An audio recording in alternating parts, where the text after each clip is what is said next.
Shalom, Erev Tov, good evening. This is TV7 Israel News, broadcast to you from Jerusalem. The Islamist Hamas violated the ceasefire by killing an IDF soldier, drawing IDF retaliatory fire.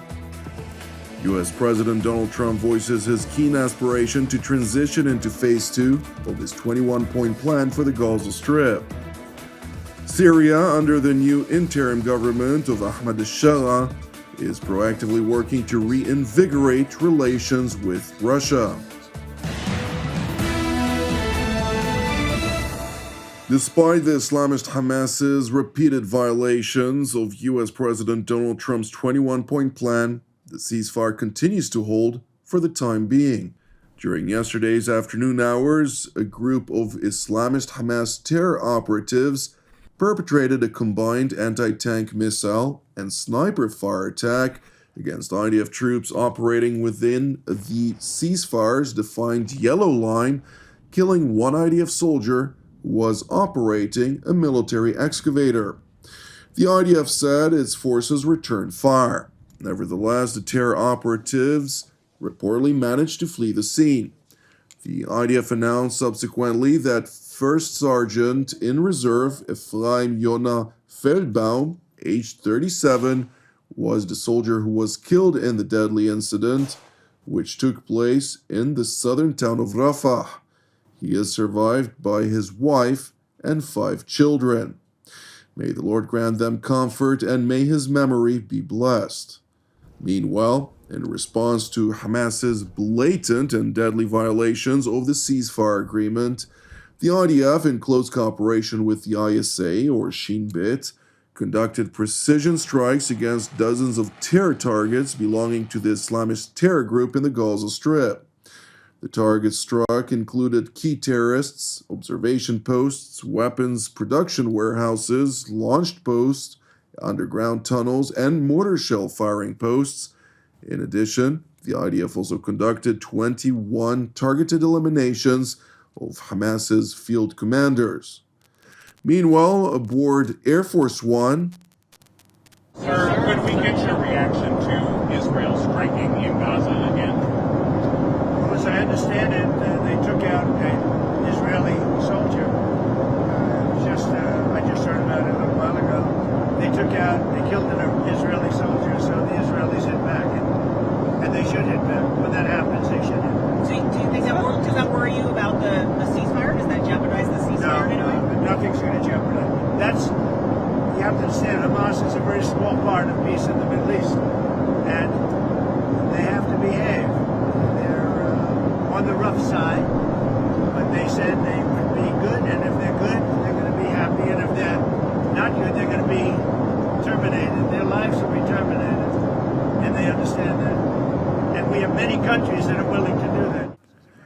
the American leader, in response to another question on the disarmament of Hamas, continued by noting that his team was looking into it since they are keen on entering into Phase 2 of President Trump's 21-point plan.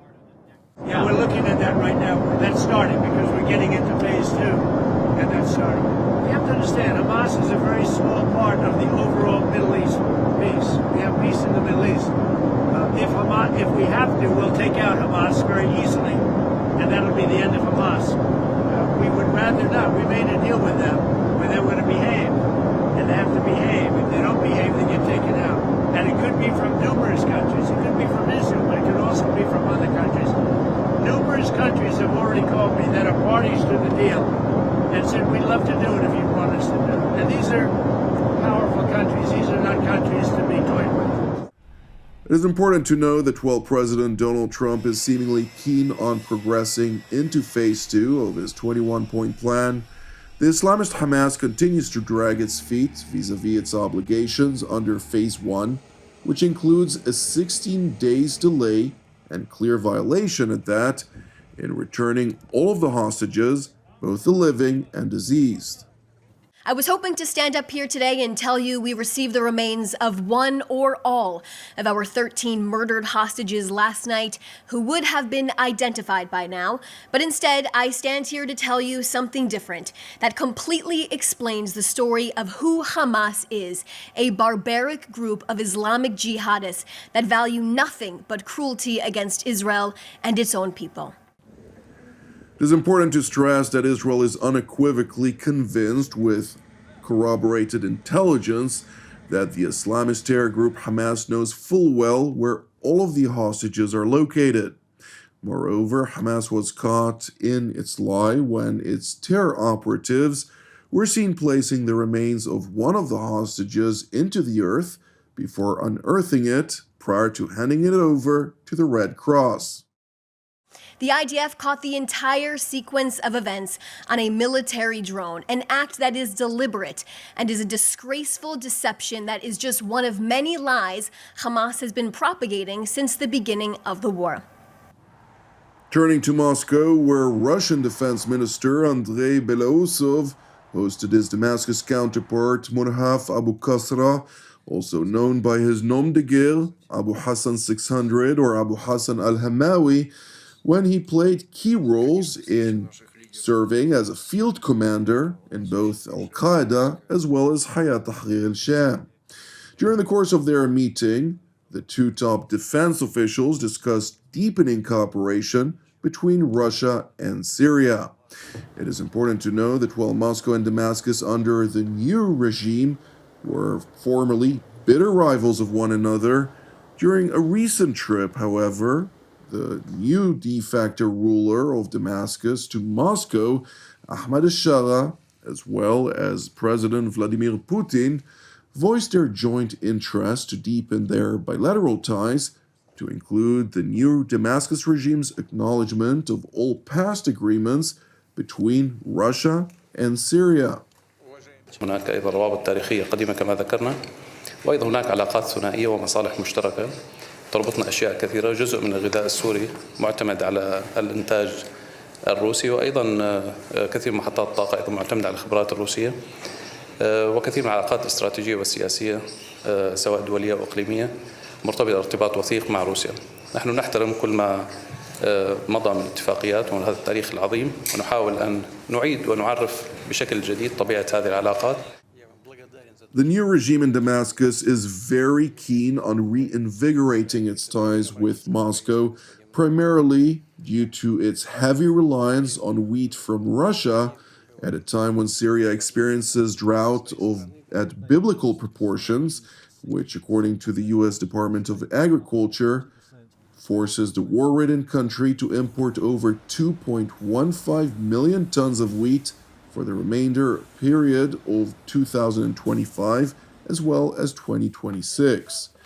Therefore, the largest exporter of wheat globally, namely Russia, is regarded by the new Damascus regime as a vital partner, irrespective of inevitable so-called strings attached that go counter to the geostrategic interests of its patrons. However, in contrast to support granted to Damascus by both Washington and Moscow at international fora, Beijing, who does not view the new rules of Damascus in the same light because of the close ties which the Islamist leadership maintains with the internationally designated terrorist organization, the East Turkestan Islamic Movement. 叙利亚过渡政府曾多次表示，叙利亚不会对任何国家构成威胁。我们敦促叙利亚过渡政府将这一承诺落到实处，切实履行反恐义务，采取坚决有力的行动，打击包括东伊运在内的所有被安理会列明的恐怖组织，以实际行动取信于国际社会。It is worth noting that on November 5th of 2020, the then U.S. Secretary of State Mike Pompeo announced the removal of the East Turkestan Islamic Movement from Washington's list of foreign terrorist organizations, citing no credible evidence that the Islamist terror group, which holds ties to Al-Qaeda, continued to exist as an organization for over a decade prior. Nevertheless, since the Turkish-backed offensive of separate Islamist and jihadist groups against Damascus that ultimately brought about the fall of the Assad regime on December 8th, it became abundantly clear that the East Turkestan Islamic movement constituted a pivotal role in the offensive and was subsequently also responsible for a number of massacres, to include against the Alawite minority on the west coast of Syria on March 6th earlier this year. Since then, the jihadi terror group supposedly integrated into the new armed forces of Syria under the recommendation of Turkey and blessing of President Donald Trump's Syria envoy, Ambassador Tom Barrack. Thank you for watching TV7 Israel News. I would like to thank you if you are a supporter of TV7 Israel, since your donation is helping us produce our daily news updates from here in Jerusalem. If you haven't yet supported TV7 Israel, please consider doing so. You can donate via our website at www.tv7israelnews.com. I will also like to know that TV7 Israel is, of course, exclusively donation-based. Now, separately, as ever, pray for our brothers and sisters facing persecution globally, along with prayers for the peace of Jerusalem and salvation of Israel. I'm Jonathan Hessen, wishing you an Erev Mevorach, and God willing, until our next update, Shalom from Jerusalem.